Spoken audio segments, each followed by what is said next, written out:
All right, Nick. To the bottom of the ninth we go. On a businessman special, a getaway day game, one in which they could have snapped 500 different streaks, it felt like. A day that I was hopeful that we could get ourselves back into a spot where we thought that this club has maybe found a way. And yet, I sit here and I think to myself, they are exactly who I thought they were. And on top of that,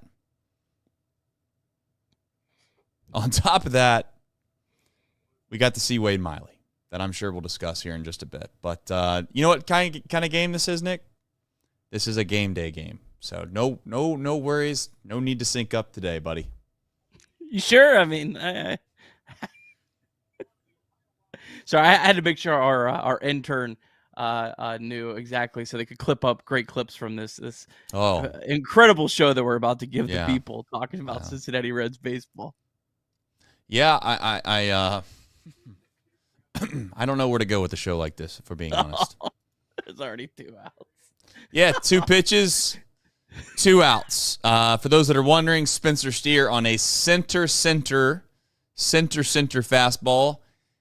He flies out to center fielder Jackson Churio, and Jake Fraley now pops out to the third baseman to make 2 outs on 2 straight pitches. Thankfully, Trevino decides he's going to take a pitch. So he at least did the nice thing and made sure it wasn't a 3-pitch inning. Reds are about to fall to 30-33, and we are going to do a baseball show in the middle of the day on June 4th, 2025. How long the show goes, Nick, I don't know. I got a couple things I think are worth mentioning. I don't have a whole lot, though. Good day for Trevino, by the way. Nice day. 3 hits. There you go. Yeah, big time. 3 of 5. Yeah. Or did they update that? No, that's 3 of 4. Yeah, imagine if Austin Wynns played today. We might actually have 3 runs instead of just 1. Oh, yeah.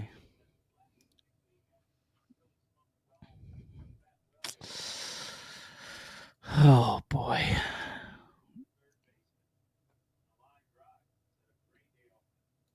All right. I know the intro is long. Okay, I get it. The intro is what it is. We're going to run it. We're going to get our wits about us. I'm going to try to woo-saw, woo-saw, woo-saw. Deep breaths. We'll all get through this together. We'll be right back. And a bench to bench. Change hit in the air to deep right field. Back goes Clemente. And the save. He's done. Get out of here, baseball. He's gone. Oh, my God. You believe it. Johnny Bench is tying it up. The Cincinnati Reds win the World Series in 4 straight. It was a sweep. In the dirt, it's a wild pitch. Here comes Foster. The Reds win the pennant. Perkins won the game. That ball is fair. Cincinnati's ahead. 2 games to none. Welcome, Joe Randa to Cincinnati. Adam Dunn has done it again. Benzinger backing and calling. And the 1990 World Championship belongs to the Cincinnati Reds. Marty, yes. This is Adam from Milwaukee. Hey, Adam, how you doing? I'm good. How are you? Good. Do you think Scott Hatterbox is a good player? Dunn up there with the bases loaded, the outfield deep and around toward right, and the 1-0 on the way to the plate. Swung on, long drive, right field, and this one belongs to the Reds. And a high drive, hit back into deep right field. Junior has just knocked the door down to the 500 club. Benson's first home run is a walk-off winner. That ball had a family. And De La Cruz is, oh my goodness, look at this kid run.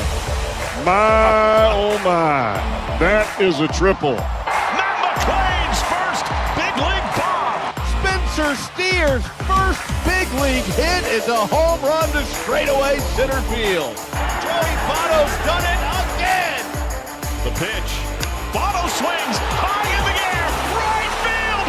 Yes! He pointed to the dugout to say, I told you. That is Joey Votto's 315th career go-ahead ribby. Only Johnny Bench had more as a Red.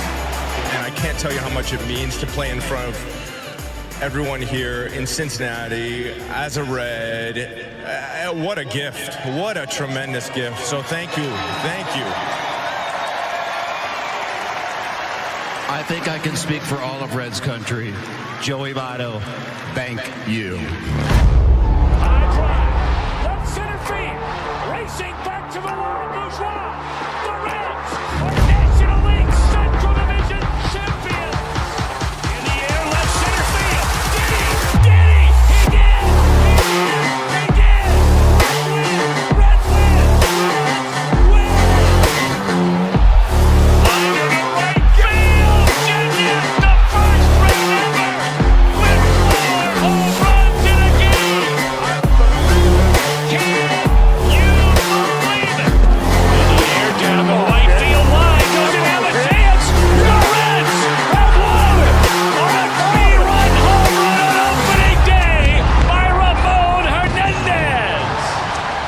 A strike away and out away is Homer Bailey. Ground ball to third. Frazier gloves. Throw to first, and Homer Bailey, for the second time in his major league career, has tossed a no-hitter. Oh, are you kidding me? Holy Moses, the second player in major league history to hit 7 home runs in the first 10 games. In the air, and the Reds win. What a dream beginning to a career of Jay Bruce. All right, welcome into a businessman special of Chatterbox Reds, and it is, I know you're surprised, it's a losing edition of Chatterbox Reds. Reds fall 9-1 to the Milwaukee Brewers, a team that quite frankly just owns us. They own us. And I think it's pretty evident at this point, Nick, that they're just better than we are. Even if you might not like the overall outlook of what their roster is, you think that their lineup isn't very good, you question how they're able to keep doing it, all that doesn't matter. At some point, you just say, it is what it is, they're better than we are, and I don't know why. I guess we'll maybe try to figure out perhaps why that is during this show, but Nick, they had an opportunity today to kind of, dare I say, get over the hump and make you start believing again. And they failed miserably. Yeah, I mean, today would have been a day that you really could have just felt really good about this team. Man, sorry, not really good. You could have felt a lot better about this team, especially going into the weekend. I think if the Reds would have won today, they would have been, I believe, 11-8 in their last 19 games, which, given the competition, would have been pretty decent. But again, it's just been a season where you've had some nice moments, but it's just never been good enough. Never can string anything together, and it just doesn't look like this is going anywhere. I am the last person that wants to say that, but it just looks like this is going nowhere, and that just sucks. It does suck. I mean, it does suck. I think it's okay to be honest. It's okay to be truthful. It's okay to feel the way that you do when you watch a baseball team each and every single day. There's times where you watch a club or you're watching a game, and although things aren't going your way, you kind of feel like it still looks the part. If you hang in there long enough, things are going to start breaking your way, and you're going to find a way to get back in it.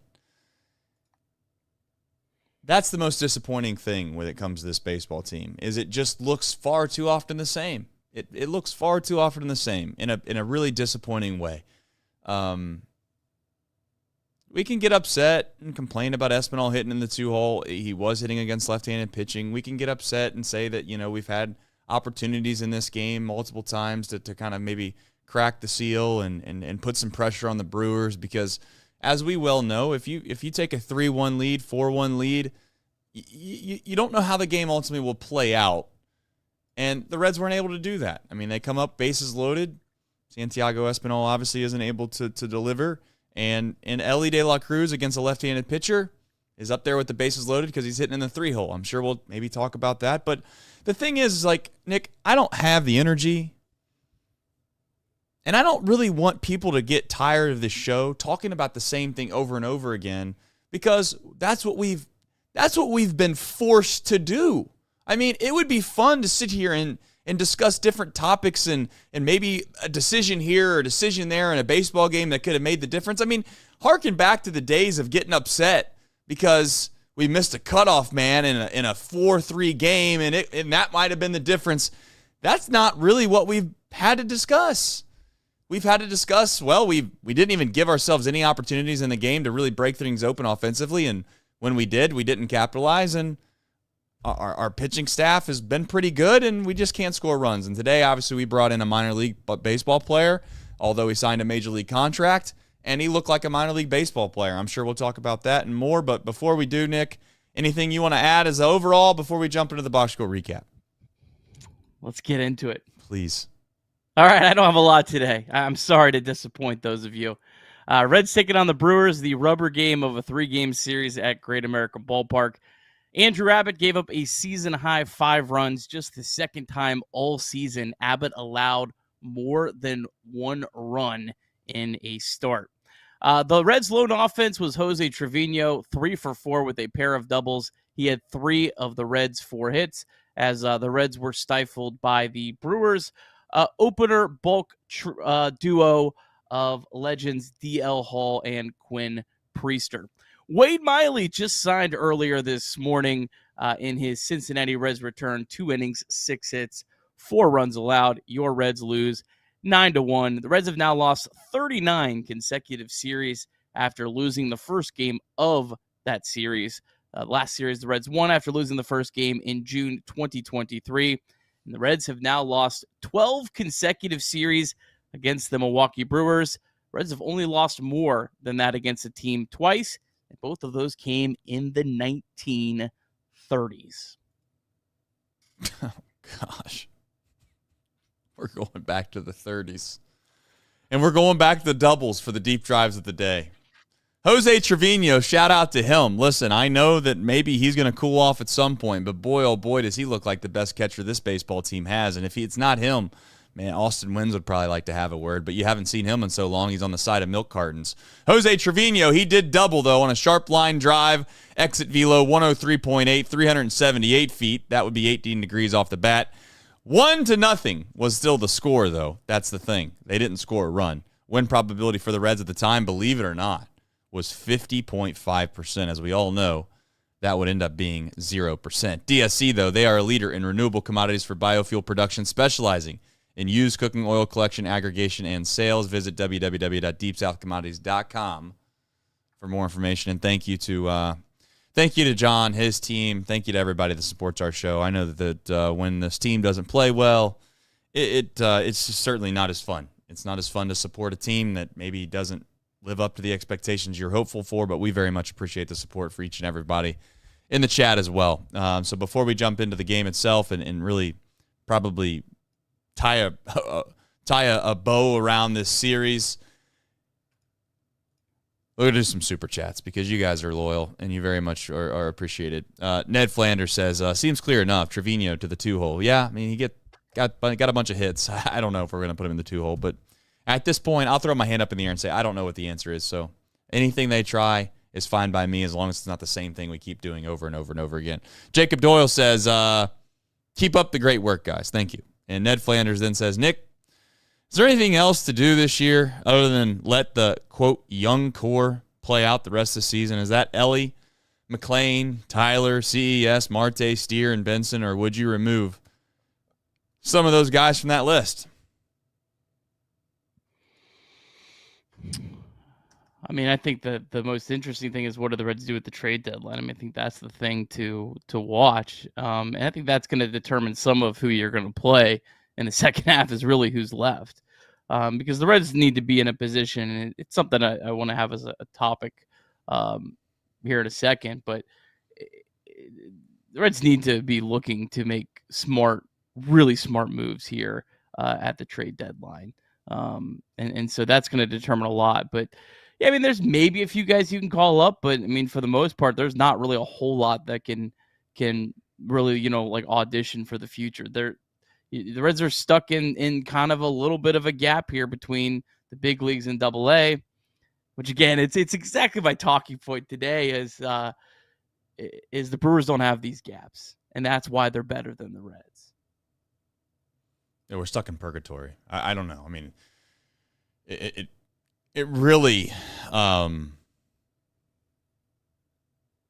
it really was the saving grace for Nick Krall in this front office to have that young core come up and play as well as they did in 2023. Because I gotta be honest, like if those kids didn't come up and play maybe, and I'm gonna say it, I don't mean to say it in a negative way or say that these guys can't end up being good players, but you look back in maybe 5 to 10 years and you might say, man, those guys, look how many of those guys played way over their head. They never even came close to reaching those types of levels ever again. So there's no guarantee that these guys are going to pan out. But I guess what I am getting at is like, if that 2023 stint didn't happen for this young baseball team, it'd be a fire sale all around. It really would be. So I'm having a hard time, Nick, following the logic. And I said that before. I'll say it again. I just can't do it anymore. And I'm openly going to say I'm not going to talk a lot in this show. I'm not going to scream and yell. I'm defeated. I really am. When you sign Wade Miley to a major league contract after what he's looked like, I mean, hell, I thought just 4 weeks ago, if we're being honest, I think I sent a text in the Discord like, wow, Wade Miley's walking off the mound for the last time of his career in Dayton because he had something happen, and it looked like his arm or something, and he was hurt. Turns out it was just something small, but it's still like, I mean, the guy's almost going to be 39 years old, I think he is. 38 and 200 and some odd days. You just, how are we in a position where we're still relying on these types of guys? It's just crazy. Yeah, I mean, part of it is just been a pretty brutal stretch with this starting pitching. I mean, Hunter Green's out, Rhett Lauder's out. Yeah. I mean, Connor Phillips never turned into what? Yeah, Connor Phillips and Chase Petty's clearly not ready. Yep. The Wade Miley thing, like we talked yesterday. I mean, yeah, I just would love them to call up Chase Burns if you're trying to win. I mean, that's what you do. I mean, I guess the only thing that maybe I was thinking a little bit more earlier today when I saw that news was, well, if you call, sorry, right. The Reds obviously had an opportunity to get Miley now, and if you call up Burns and you have another injury, well, then you're like, you can't go the other way around. So I don't know. Miley also, like, there's nothing that excites me about Wade Miley, but I will give him like a little bit of pass for today because like he knew he was getting signed like 12 hours ago. I mean, he just came in basically to throw some innings at the end of the game. He did 2 of his last 3 rehab starts in AAA were actually pretty decent. So I don't know. The guy is coming back from Tommy John surgery. I don't have a lot of faith. It's not exciting, but in terms of like just also trying to survive this year, if the Wade Miley signing is going to be okay if there's another starting pitching injury, and then you call up Chase Burns, in my opinion. Well, I think at this point you're limited in what you can do if you have this many injuries to guys that can't throw that you are expecting to throw. I mean, but the issue that I have ultimately is like we find ourselves in this predicament far too often, and I don't know what the actual, where you want to place the blame on that. Maybe it's bad luck. Maybe it's some medical diagnosis. Maybe there's, many people scream and yell about the medical staff. I'm not going to go there because I don't know enough about it, but it's just, it's disappointing. I guess that's the point I'm trying to make, is that this franchise is relying on Wade Miley to provide you innings in 2025. When in 2023 and 2024, I mean, we were just boasting about the pitching depth and how great it is. And I know that you've always said you can't ever have too much starting pitching, and it obviously rears its ugly head every single year. But every single year we've been irrelevant, and we've not been even really a part of the conversation of being one of the better teams in the league. So I guess that's back to point A with me, is this is who we are right now. We're just not very good. And as far as bringing up Chase Burns, Here's my thought on that, Nick. I know yesterday I had said that he's clearly the best guy to go right now if you need to replace Hunter Green. But if he's on a innings limit this year, which I don't know if that's the plan, but my guess is that it would be. If he's on an innings limit, then I don't know why they just wouldn't come out and say that and just say, we're not going to bring him up to the big leagues when we know we have to shut him down in a month and a half or 2 months. I'll openly say, if he's going to pitch the rest of the year in the minor leagues, I don't know if I really like that either, because I don't want to make it sound like it's a ticking time bomb, but I very much look at these hard-throwing prospects now like there is, similar to an engine in a car, there is a limit. You're going to run into problems at 100,000 miles or 150,000, whatever mileage you want to talk about.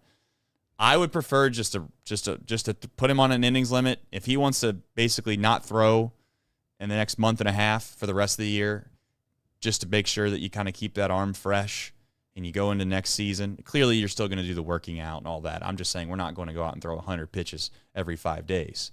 I don't want people to think he's going to sit around and do nothing, but I'm okay with that.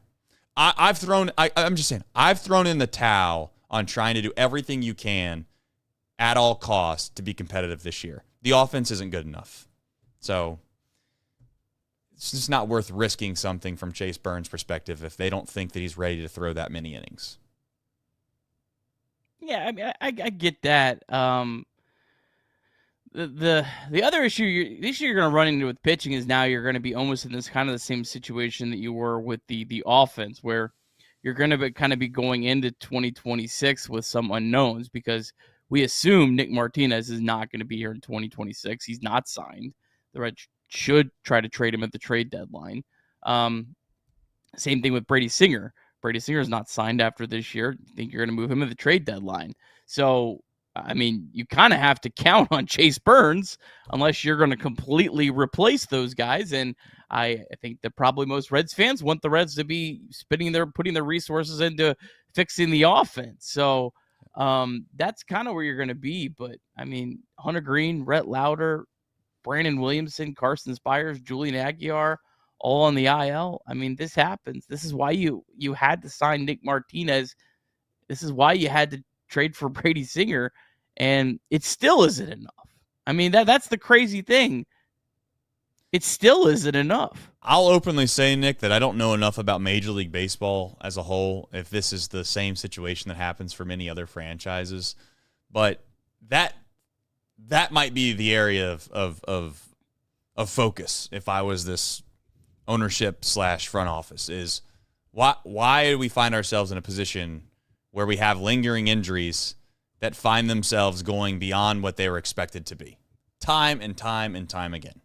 And I'm not putting the blame on anyone specifically, to be clear, but it should be very clearly an area of concern for this Reds franchise, because this is not the first time this has happened, and it certainly feels like it's one of the main deterior ways that we find ourselves every single year to be in a hole is, well, we're injured. We stay injured. I mean, that's who we are. And I'm not saying that's one specific person's fault, but it's tough. Maybe it's the world's worst luck. I don't know. I feel like maybe for the offense that might be a little bit more of a concern. Why does this keep having so many offensive players? Pitching wise, I really think you see this a lot more across baseball. I mean, the team that the Reds are playing this weekend, I had jotted some notes down. They have Corbin Burns, Jordan Montgomery, and Eduardo Rodriguez all on the IL right now. You've seen teams like the Dodgers. I mean, the Dodgers have won World Series with 7 starting pitchers on the IL. And clearly the Dodgers are running their organization pretty well. I think we would all agree. So pitching, I mean, man, it's tough. I mean, I'm not saying that it's impossible that the Reds are botching this, but I'm also saying it's not realistic for me to sit here and be like, yeah, they're doing it. You know what I mean? Like, right. It's fair to say they should look into this more, but I don't necessarily think the Reds, with their pitching injuries, I don't think it's any worse than across Major League Baseball. In fact, I mean, I think at times the Reds have had it almost better in some years than the rest of Major League Baseball. They just don't have enough. Well, something's going to have to change, obviously, and we'll find out what they end up doing the rest of the season with some of these younger guys that may or may not be ready. I just think that it's pretty evident that this offense, no matter who they have, starting games, closing games, coming in the middle of games from a pitching perspective is going to matter. I just don't think it matters. I mean, we're talking about Wade Miley playing today, obviously, or pitching today. We'll discuss that with Hunter Green in just a minute, but the offense scored 1 run. They're going to break a record in Major League Baseball this season by scoring 1 run or fewer in the most games in Major League history in the live ball era. I'm going to go out on a limb and say that they're going to do that. I think the last time I looked, they were on pace, if not ahead of pace, and they've done nothing but continue that pace. And I would suspect after the trade deadline, Nick, it's not going to get a whole lot better. Something to keep an eye on.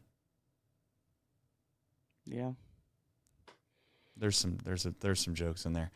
I get that you're not in a joking mode, but what else do you want to talk about? What is there to say?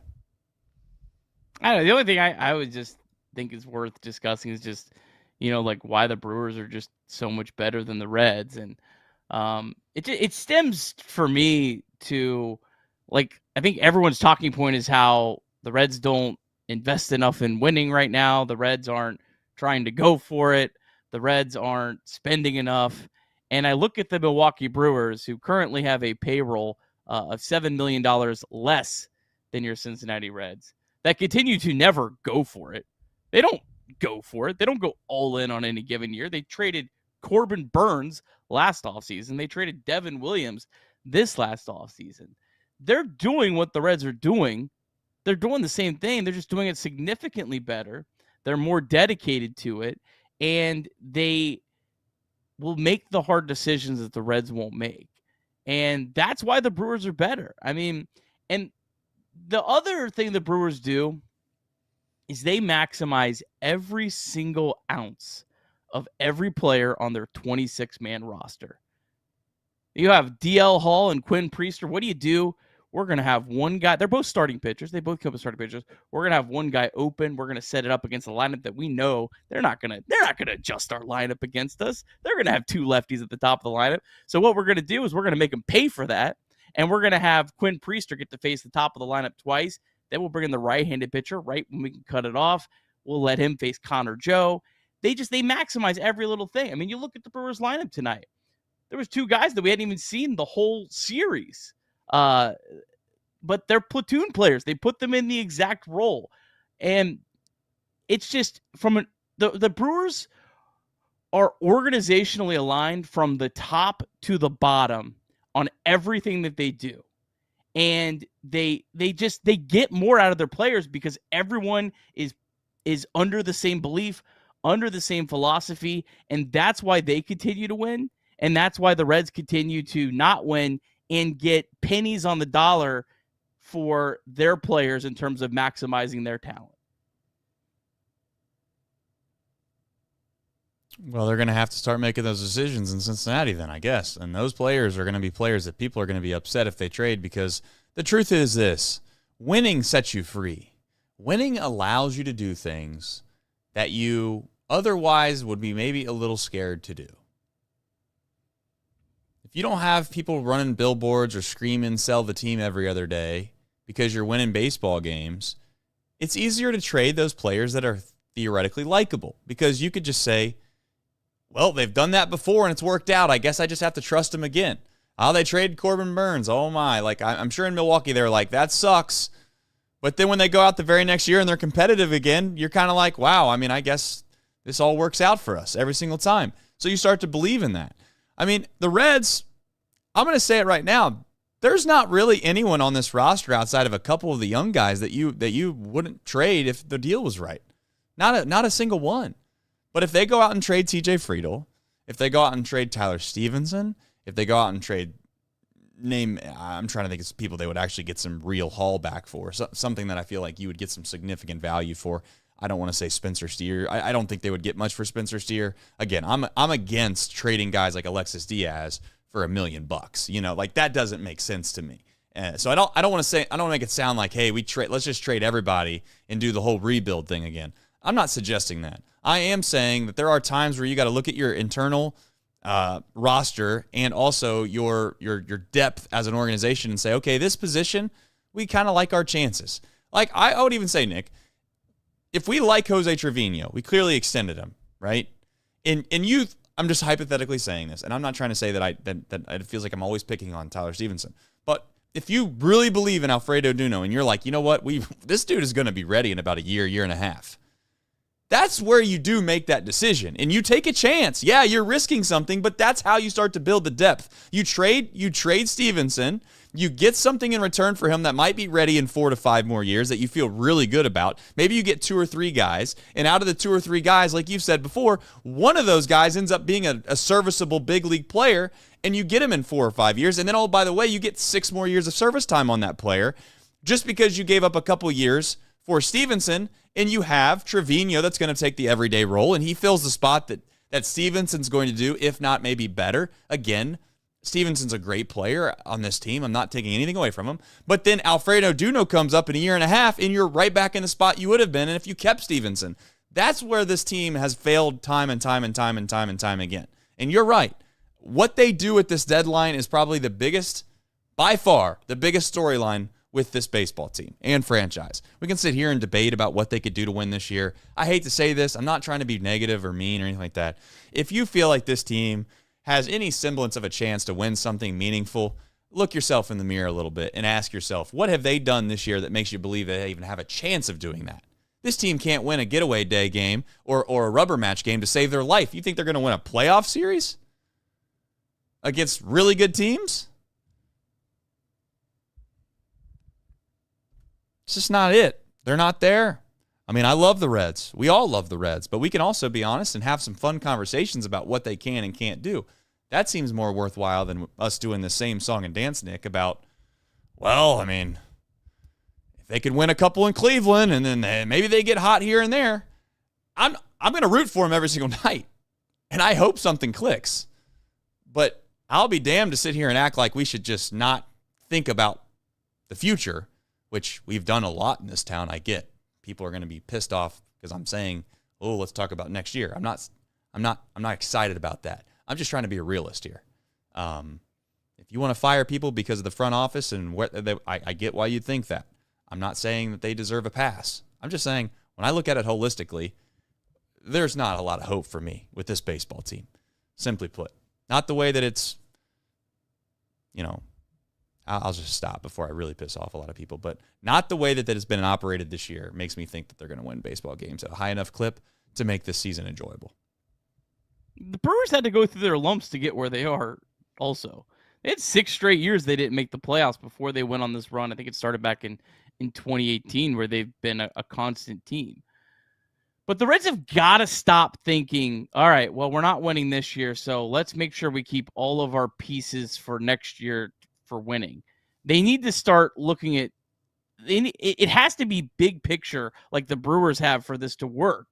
And I agree. Like if someone's going to give you a ridiculous amount of capital for Tyler Stephenson, then yeah, trade him right now. You can't be like, well, if we trade Tyler Stephenson, it's going to hurt our chances next year.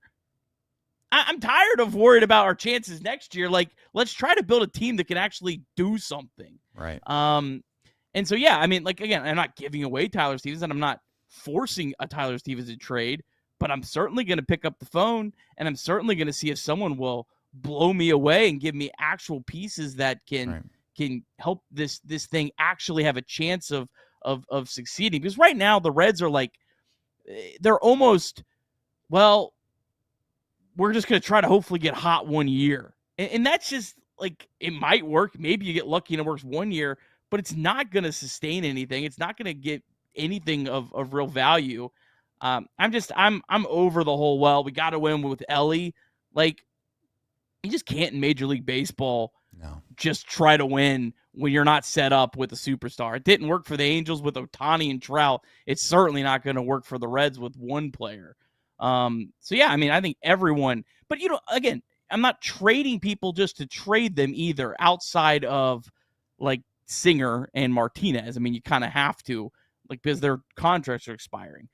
Lux, Stephenson, Steer, Benson, those guys, I mean, you should be shopping them, and but you should be doing this all the time. They should be doing this in the offseason, whether their outlook looks great next year or not.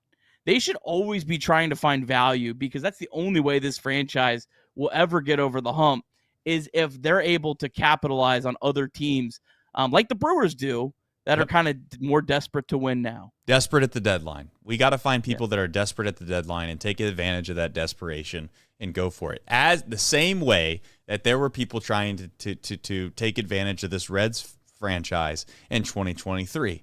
I mean, you hear the reports of who these other teams were asking for the returns that you were going to get back in 2023 when we were supposed to go for it, and it just seems kind of crazy. But I do understand that there are times where you feel like you've waited so long as an organization that you gotta kind of put your best foot forward when you get a chance and you're leading a division. So I see both sides of it. It just feels like, I'll just say this though, Nick. I do think that what's the right word to say here?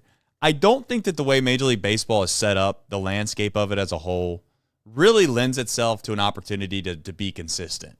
It makes it really, really difficult. So I would openly admit and say, if we find ourselves in a position where we believe that we do have a core foundational piece of a lot of players, I think it'd be okay to risk, call it 3 or 4 prospects at a deadline one time, if you feel like you have one area that you have to cover to make yourself one of the better teams in baseball. In 2023, I don't think this franchise felt that they were.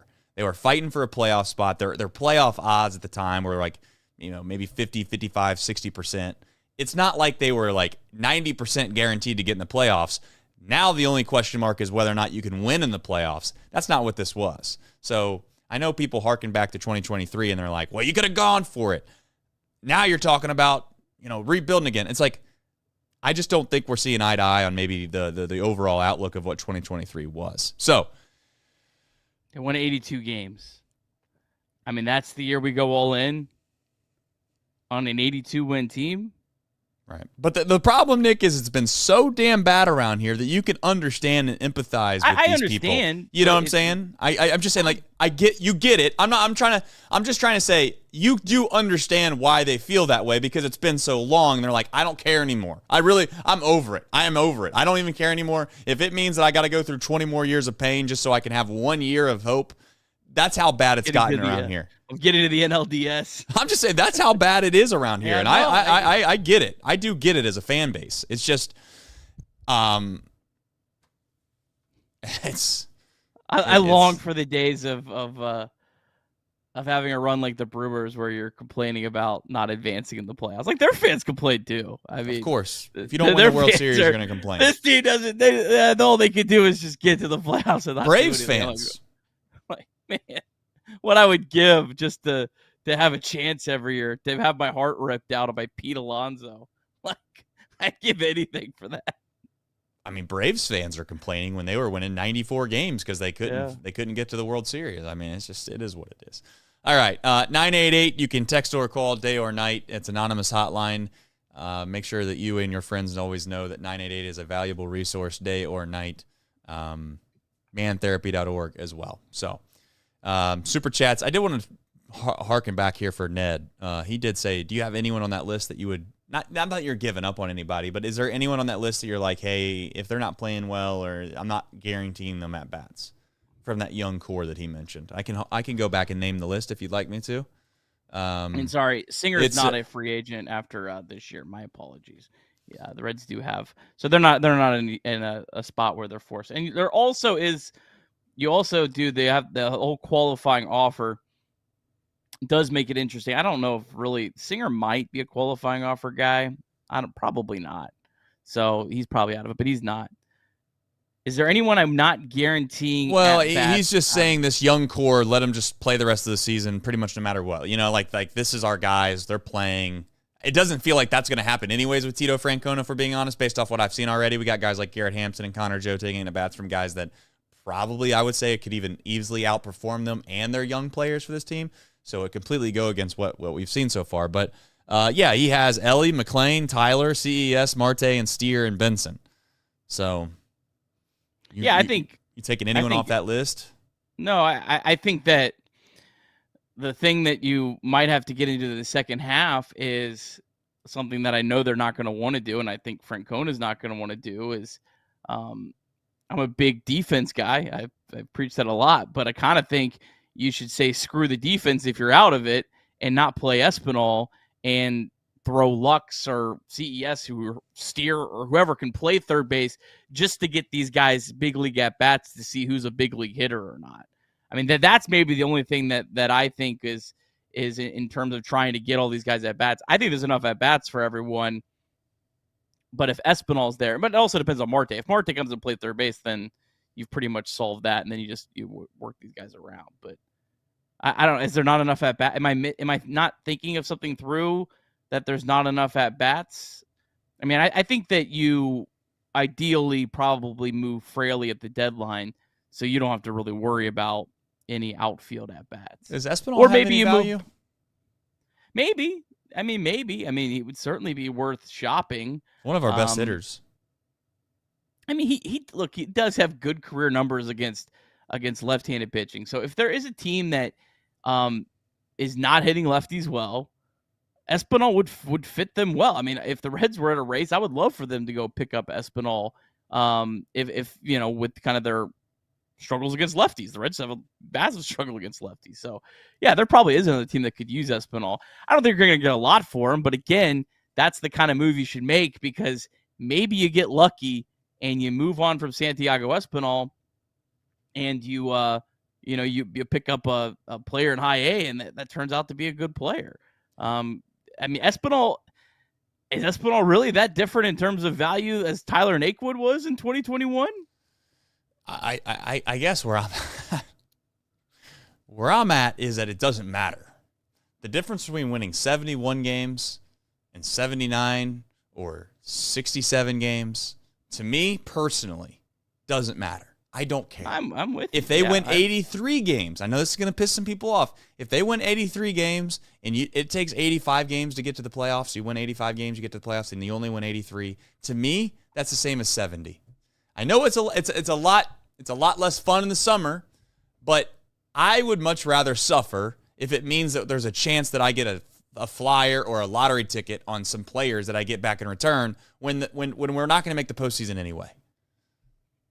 Just so we feel good an extra 10 times a summer, I don't care. I'm ready to feel good in October, personally. And that's really the only thing I care about anymore.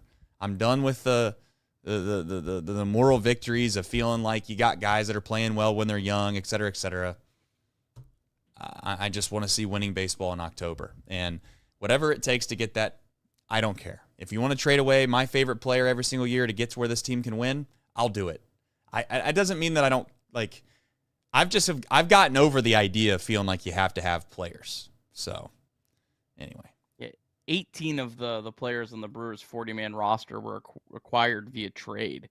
And I'm sure they weren't all the Corbin Burns, Devin Williams trades. They were some trades that went under the radar for guys that, were marginal players, but they've acquired a lot of their players via trades, and they've done very, very well. And they're squeezing so much more out of the baseball or the lemon or whatever analogy you want to use in the Reds are. Like, they're just getting so much more. And honestly, I think they're doing more with less. I mean, to be honest, I look at their roster and I don't know, maybe I'm nuts, but I really don't think their roster overall is that much more talented than the Reds, other than it has more depth.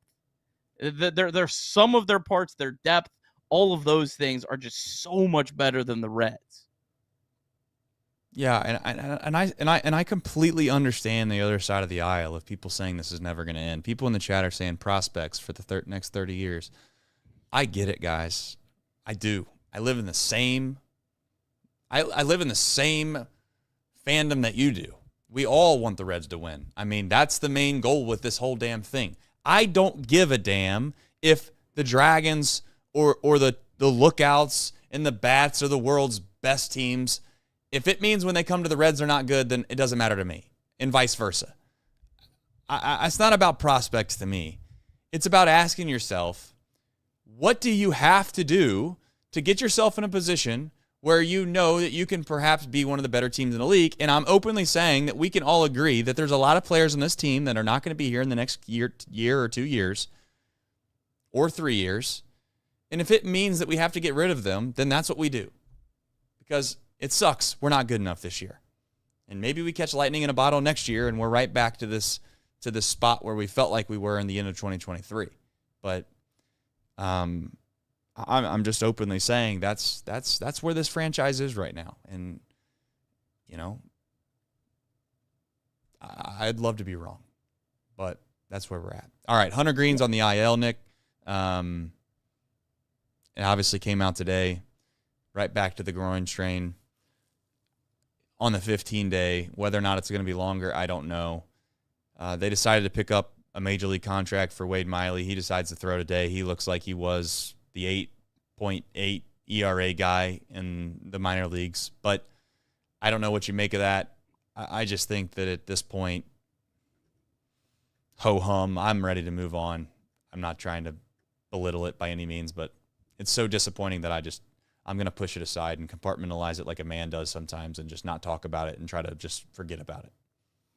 Yeah, it sucks. I mean, I don't know. Man, Hunter just feels like he's so close to just being like one of the top 5 pitchers in baseball, but it's just been, you know, one little thing after another. I don't know. You know, these guys that throw hard, they get hurt. It's part of the trade-off to be great. I mean, there's so many good starting pitchers that are on the IL right now. So, I mean, you can sit here and you can try to say, well, Green needs to do this or do that. I don't know. I wish he could stay healthy, and I hope at some point, you know, this becomes a thing of a past. But until it does, it's just part of the story right now.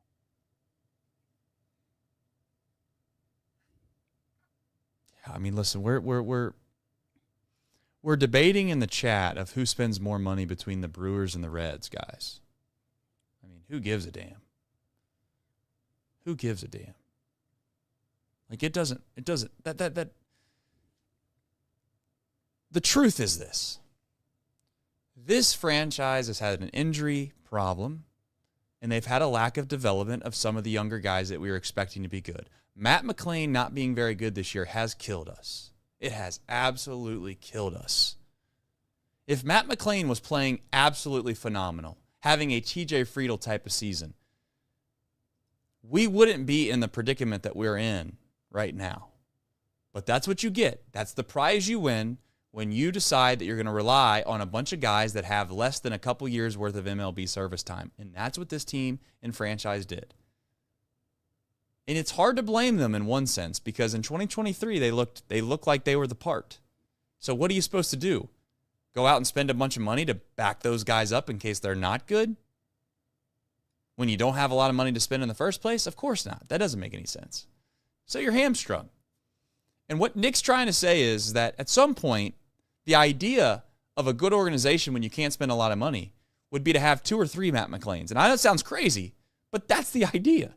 You got a couple guys in AAA that are ready to play in the big leagues possibly, but you think that this guy's just a little bit better. And if that guy's struggling really, really bad, you swap him out with another guy. And you just keep doing that over and over and over and over again until you find a little bit of a core that you can kind of stick out there as everyday players. But you keep rotating guys in and out every single year because you have enough depth in your organization to be able to do that. And the Reds don't have that. And that is a systemic problem from the last decade. We are basically paying the debt of bad management or terrible front office decisions for a decade long. That's what we're doing right now. We're paying that debt. And we got a little bit of taste of glory on what I would call some luck, or maybe you'll call it just a little bit of good fortune, maybe not total luck, that you had Elly come up, you had Matt McLain come up, and you had Marte come up, and you had Will Benson come up. I'm not going to put CES in there because I don't think he deserves to be a part of that group. But those guys came up, and they played above average Major League Baseball. That's what they did. And you coupled that in with a couple more guys, and you had a really good, decent baseball team. That's what you had. And we are not there yet now. So we can either do one of two things. we could just say, yeah, this isn't working. We're done with it. Or we can continue to try to trade some of these guys that we know aren't going to be around in a couple of years to keep building this thing up to at some point try to get to a spot where maybe you're like the Brewers, which isn't great in the first place, which goes all the way back now. If you want to take it up with the whole salary cap or if you want to get into the whole nuances of financials in the baseball of saying we need to spend more, that's a whole nother problem. It's a whole nother show. And you know what? I would love to wait to do those shows this offseason. When the next CBA comes up, I'm going to save all of that content that I feel like I have brewing in my brain right now about Major League Baseball and the piss poor job they've done of trying to make this sport equitable. We'll save that for another day. So no, I'm not going to sit here and scream, sell the team, sell the team, sell the team. That seems like a waste of time because we don't get to make that decision. No matter how many people scream and yell at, that decision's not going to be made. But they will have a decision to make at the next CBA, and we'll wait to we'll talk about that more. But as far as arguing about who's spending more money, this, that, and the other, I mean, come on. Who's to say if we went out and spent even more money that this front office would have got it right in the first place, with all due respect? Yeah, it's just, I mean, the Reds are I believe the 29th market, Milwaukee's the 30th, or maybe it's vice versa. Like they're the two smallest markets in Major League Baseball. And they've spent very similarly over the last 15 years. There's been a few years the Brewers have been better than the Reds. There's been a few years the Reds have been better than the Brewers. Like this year, the Reds are higher. The difference is that the Brewers, the biggest difference if you look at the team in terms of spending and everything is the Brewers almost every year have a farm system that's better than the Reds. They rank higher than the Reds. That's why they're doing this. I mean, the Brewers this offseason, they lost Devin Williams. They lost Willy Adames. They lost Frankie Montas. They lost Colin Ray. We just saw with the Cubs. It's looking pretty good. They lost Gary Sanchez. And they brought in Jose Quintana, Tyler Alexander, and Nestor Cortez. They didn't go out and spend. They have a better farm system that can constantly replenish. That's why they're winning. And they're the example to look at. You could sit there and dream about the Reds being like the Cubs, but the Reds are never going to be like the Cubs. So if you want to dream, that's fine. I'm not going to dream. I'm going to try to live in reality. And the reality is that the Milwaukee Brewers are the only model that is going to work under any realistic circumstances. And I think if there's anything that I would say, Nick, that we could get upset about here soon is if we continue to find ourselves in another year or two of feeling like we're doing the same song and dance over and over again. It's time. I'm going to tell you right now, Nick, and I know you've been a supporter of Nick Krall and the whole thing. It's time to clean house in a way and go and try to headhunt the top guys that have done this successfully at other places. And you just say, this is all of yours. Go do it. Go do it. We're going to do that here. Go do it. We'll overpay for some guys in some front offices that have done this. But what we've done is we've internally hired. And we're asking a guy that has been a part of some other regimes to try to change the model that he's never had. He's never had success doing this somewhere else. He's just trying to copy other people, if you want to call it that. And I'm not saying that he deserves to be fired or anything like that right now. But we're getting closer and closer and closer to the point where there needs to be a complete overhaul. And I'll just leave it at that. And there's decisions that are being made right now as we speak that make me scratch my head and say, why are we doing these things? Because they don't make sense. And he's a part of that group. I'm not at that point yet, but I'm getting that way, and I didn't think I would. And I don't think it all falls on the front office. I think that there's more that goes into it.